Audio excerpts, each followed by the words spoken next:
भारत का नया संसद भवन, हमारी उम्मीदों का नया घर, हमारे संविधान को संभालने वालों के लिए एक ऐसा घर जहां 140 करोड़ हिंदुस्तानी एक परिवार हैं। ये नया घर इतना बड़ा हो कि इसमें देश के हर प्रांत, प्रदेश, गांव, शहर, कोने कोने के लिए जगह बन सके। इस घर की बाहें इतनी चौड़ी हों कि देश की हर जाति, प्रजाति, हर धर्म को प्यार कर सके। इसकी नजर इतनी गहरी हो कि देश के हर एक नागरिक को देख सके, जान सके, उनकी समस्याओं को पहचान सके। यहां सत्यमेव जयते का नारा स्लोगन नहीं, विश्वास हो।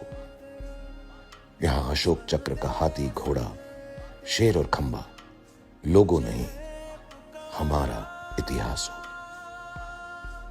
It is said that a parliament is to the nation what the soul is to the body. My sincerest prayers that the soul of democracy remains robust in its new home and continues to foster liberty, fraternity, and equality for ages to come.